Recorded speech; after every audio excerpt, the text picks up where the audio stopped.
the preeminent columnist here in South Florida. And we welcome to the show from the South Florida Sun Sentinel, the great Dave Hyde joins us here on the program. David, how are you, my friend? I just like hearing those adjectives before I don't get that very often. So it's tremendous. I was just talking. I don't know. I all mean, is the good. Sun Sentinel? Did they put even a word about baseball in the sports section anymore? Because that always bothered What's me. Like baseball? when the home team What's dropped baseball? out of hockey or any of this other stuff. And baseball in this case, we've been out of it since spring training, pretty much. But yeah, then you lose touch completely with a lot of exciting stuff that's going on around Major League Baseball.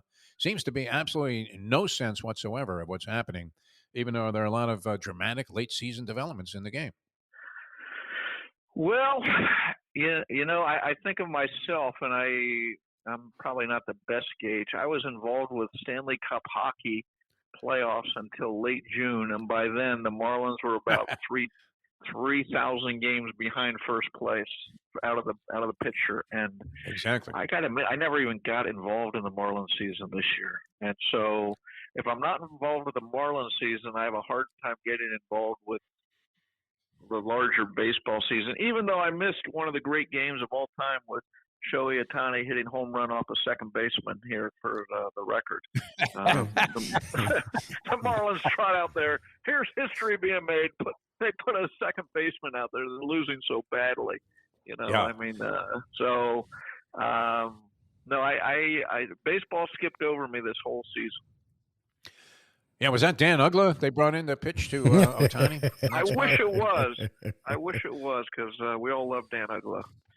Yeah, maybe with the juice. It was one of their over 100 players they've used this year. Oh, my God. So, just a ridiculous. And I'm to the point, when the Marlins start taking it seriously, I'll take it seriously. And it wasn't this year. Poor Skip Schumacher. Yeah. Oh, my God. Wow. Where's he going to end up? I have no idea. Back to the Cardinals. A real franchise that runs things like Major League Baseball. Yeah, it's unfortunate. I'm weird, too, to have a second-year lame duck manager who took his team to the postseason in year number one, accomplishing what seemed to be, or was perceived to be, near impossible. And it comes back this year, and they hand him this dreck. And then it couldn't have gone any worse. So, it's interesting that that guy's going to walk after this season. All right, let's get into some of the magic questions here, Dave Hyde. And I'm sure you've been addressing these in great pursuit of the answers that we're unable to come up with. All right, so what do we make of McvDaniel now? Does it change game to game? What was your thought? I mean, could we take anything away that was convincing from this disgraceful loss that they had behind Skylar Thompson and Boyle in Seattle last week? Well, we take that he didn't value the backup quarterback position enough. He had 3 years, 2+ years working with Skylar Thompson, and for him to go out there and look like he did is not an indictment of Skylar Thompson as much an indictment of Mike and Chris Grier for putting the organization's season in his hands. And I'm no expert. I was out there in preseason and practices 2 or 3 times a week, and I watched what was going on and wrote a column. Boy, they're get Ryan Tannehill on the bat phone right now because they don't have a backup quarterback. And so I mean, if I can see that with my ignorant eyes, I got to admit I don't know what they were looking at. That obviously they work with them 10,000 times more than my minuscule endeavors of sitting there in the stands, but. That was a whiff. That was a big whiff and an expensive whiff potentially if they can't write their season, keep it afloat. And the other part of that is they've drawn up this – when the Dolphins didn't take Lamar Jackson, all I heard from them was, well, you got to build your whole offense around him to make it successful. You got to – everything. You got to change things. They built this whole offense around Tua. And his accuracy, his anticipation, quick reads, get rid of the ball quick, which is what he does well. But it's not functional for others. I mean, to have Skylar Thompson, Mike White, he's not that type of quarterback. Skylar Thompson's not that type of quarterback. So either, and they're trying to call the same plays as I saw Sunday. I didn't see much difference in what they were calling. So again, either they had to get a quarterback who had some overlapping skills with Tua, or they had to change some of their game plan. And again, Skylar Thompson just liked to put it in technical football X's and O terms. He looked like a deer in the headlights. Yeah, exactly. So that's a big whiff on McDaniel's and Grier's part. Well, okay, and here's the deal, and I get it. The bad organizations are the ones that just have a revolving door, right? Like you're supposed to have continuity. Continuity is a big thing. But there's a reason you have continuity. Because you trust the people. They've shown they've earned your trust, so then you have continuity. Like to just have continuity for continuity's sake, you have Joe Philbin, where you give a guy 4 years that didn't deserve one. Like you can't just have continuity just because you need a continuity. And to me, in the beginning, it was, okay, well, Mike McDaniel doesn't pick the players. But we talked with Chris Perkins last week, your cohort with the Sun Sentinel, and he said that's not true. Mike McDaniel has a big say in not only the players, but that's how Chris Grier does it which is look, I give you credit. If you have a coach that you trust, that's actually the way organizations work best, right? The GM, coach, in concert working together. Okay, but then now you can't eschew blame, right? When your offensive line has not improved at all, and the only people you bring in are battered and bruised, injured people, and your quarterback play is hanging on a balance because Tua is injury prone by this point, especially with concussions, mixed with a bad offensive line. When we talked with you about it, we talked with Perk about this before the season, are talking about, look at the backup you have. It's scary. Like, don't you then deserve the blame when that's what we all see on a Sunday afternoon? Oh, absolutely. And to me, if you're going to hire a first-time coach, and I get Mike McDaniel's in his third year, but he's still a first-time coach, and the good part and the bad part of them is he falls in love with players. And did he fall in love with Skylar Thompson? Regardless, you have a veteran general manager. Okay, he's been the GM for 9 years now. He's running the show for 6 years. He's got to come to this first-time coach who has this blind spot of loving players and saying this quarterback situation isn't right behind Tua. If it falls to Skylar, let's go through what we're seeing here. Do we want to put our careers in his hands? And yet, that's not Chris Grier. Chris Grier is anything you want, coach. Anything. Then he can say, well, I was just doing what the coach wanted. He wanted this player. I got him this player. They got Odell Beckham Jr. and knowing, according to Grier, that he was hurt and he might miss the opening part of the season, first 4 games on a 1-year contract. So without anything else happening, he's going to miss 25% of the season. Oh my God. And here's a guy who's played half the games in the last 4 years due to injury. What are you doing? And meanwhile, you have nobody behind Waddle and Tyreek Hill. No. So that in the Bills game, when Tua threw to third receivers, one wasn't looking and it bounced off his shoulder pads, and the other ran the running. Him and Tua, I don't know what happened. They were on.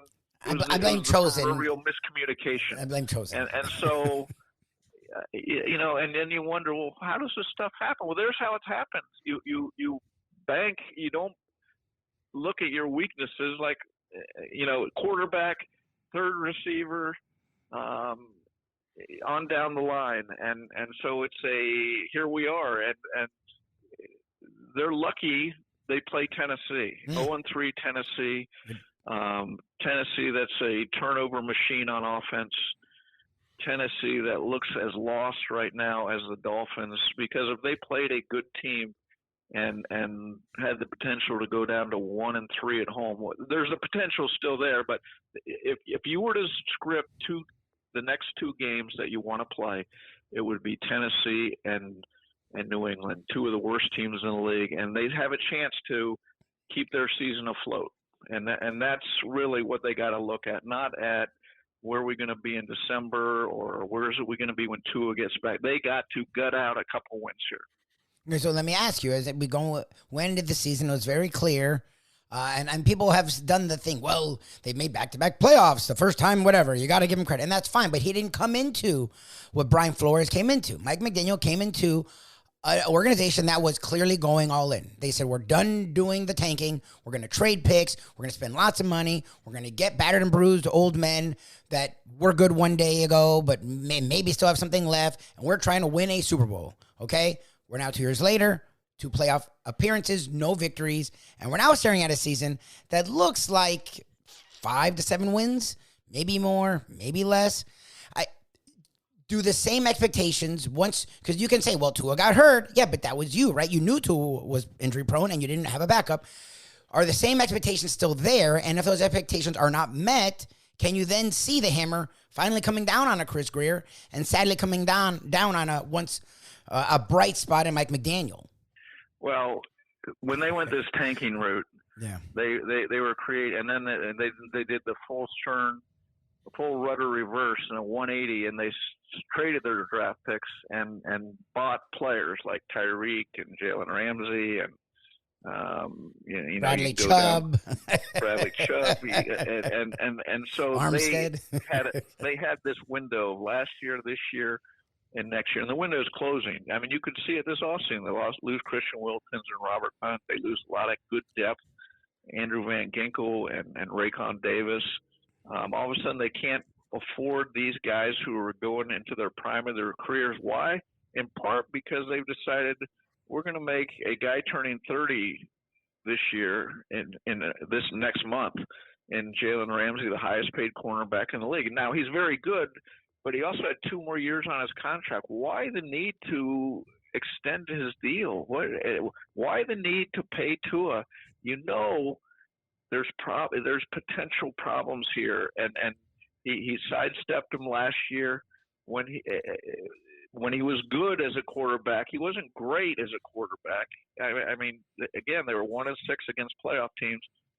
Again, at the end of the year, you look at these last 6 games, the last 3 last year, the first 3 this year, of which Tua played most of 5, and they're averaging 14.5 points a game. That would be like 3rd worst in the league right now. They're the worst in the league this year at 11 points a game. So, to your larger point, I get what you're saying, that there's going to be a bill come due, I would think, on the people who put this idea together, Grier. And I mean, the question becomes, does Steve Ross have any answers? I mean, does he? If he did, he's been running the show since 2009. We're 15 seasons now, no playoff wins, many regimes. He's tried going the good assistant, career assistant, and Joe Philbin. He's tried the offensive whiz kid in Adam Gase, the defensive tough guy, and Brian Flores. And Flores squeezed as more wins out of any roster, any bad roster than I've seen that coach do. He had some rough edges to his personality, yes, we know, but no one ever said he wasn't a good coach. And now we go to from the tough guy to the guy riding the edge of being a player's coach and offensive mind. So, I mean, it all comes down to like Mickey Harrison made one good hire. Yep. And made it work. Yep. And Steve Ross is waiting to make that one good hire. Yeah, I mean, people have suggested for years that maybe he was listening to the wrong people. What was it? Peterson was Carl the guy Peterson, that's his name. I always forget his name. Yeah, he was always listening to this guy as big advisor, and the guy was leading him down a sordid path. I feel this way, Dave, and I would imagine the people around the Sun Sentinel might too. I mean, I wished for years, we were saying this on the radio, that I wished Stephen Ross would buy the radio station. And I'm sure you wouldn't mind if he got into the newspaper business, because, I mean, you can do no wrong. It's just fantastic. You could be terrible at your job forever, and he still has patience to stick with you, as mentioned by you and Lubie. Joe Philbin, 4 years towards the end were very much like the fourth year of Joe Biden, where you're wondering if the guy's all there. Even though he was a decent man, though. That was the thing that was always said about him. Well, All right. All right. So the Dolphins, and this will be only a 1-point favorite over the lowly Titans, who have looked awful and are fueled by self-sabotage, courtesy of Will Levis at quarterback. So you would have to think that does this already come under the heading of must win? And that's an odd way to put it when you're playing a lousy team in week 4 at home, and you're already at desperation time. All right, quick thought, Dave, and the University of Miami. We've been wondering what's happening with Mario Cristobal. We were questioning whether he belonged in the spot.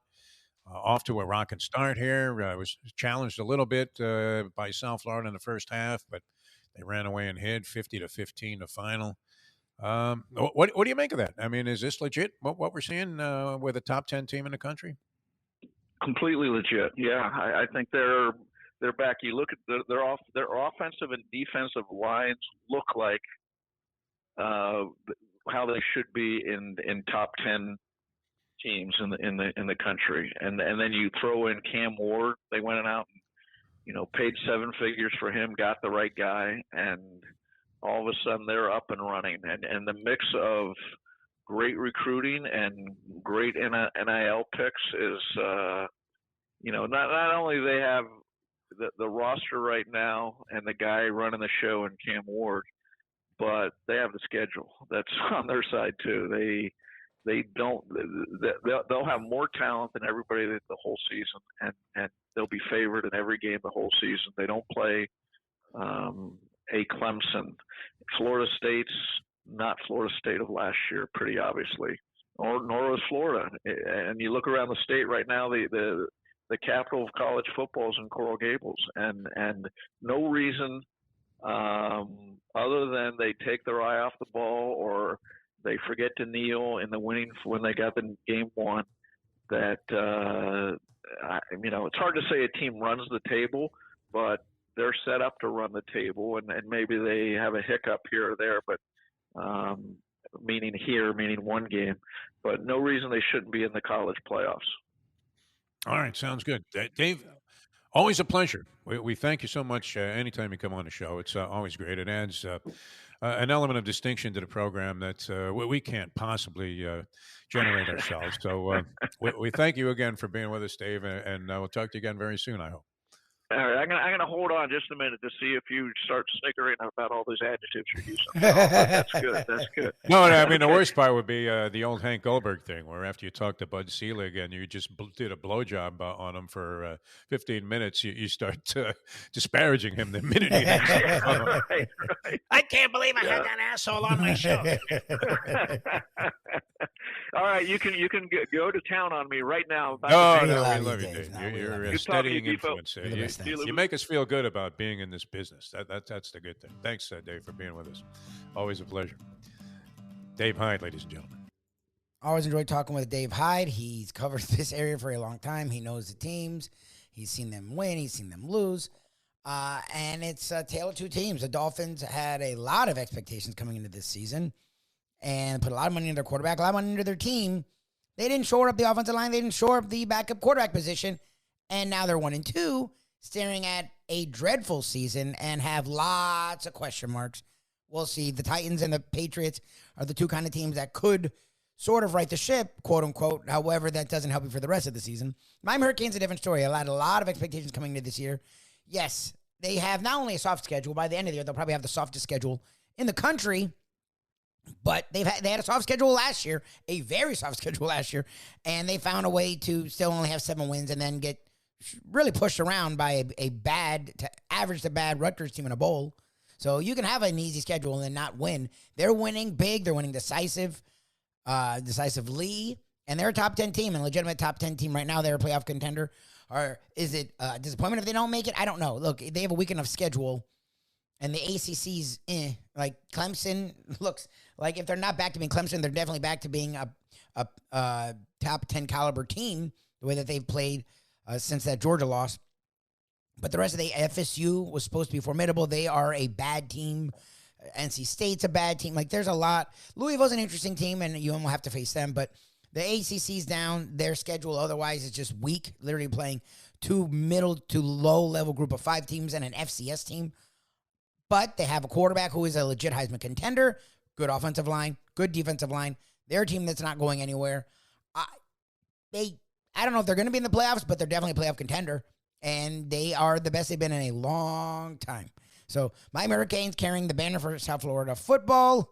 The Miami Dolphins are an utter disaster. We will continue to talk more about both of them. Always a great time talking with Dave Hyde. Appreciate you guys checking us out. You can check us out each and every morning on South Florida Live, both the Facebook and the YouTube channels and pages. You can check us out here. Our South Florida skewed content. More to come. The Defo Show with Lubie on the 5 Reasons Sports Network. Hey, folks, Tony Segreto here. Let me ask you a question. What do you look for when you go out to eat? Good food, obviously, friendly atmosphere, not too loud, but good energy, reasonable prices, and a place where you feel comfortable.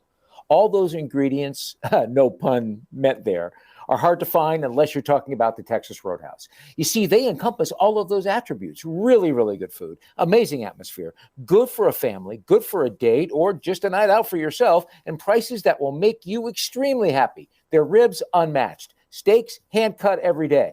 Everything, and I mean everything, is made on site, including their incredible bread. It's the one day, folks, that you can forget about low-carb diets. Trust me when I tell you, Texas Roadhouse, your restaurant, your destination when you say, where should we go and eat tonight? These days, we're all looking for comfort anywhere we can find it. Thank goodness for Landlubbers Raw Bar and Grill in the Plantation, because they are making sure you are as comfortable as possible. First of all, they're not only open for delivery and pickup. All you have to do is go to landlubbersbarandgrill.com for both pickup and free delivery. You're going to have the best wings in the world. You're going to have a great burger. You're going to have their amazing soups. Again, Landlubbers, Raw Bar, and Grill. It's nice and easy. Just go to landlubbersbarandgrill.com for both your pickup and free delivery. Thank goodness for Landlubbers for making you always feel right at home.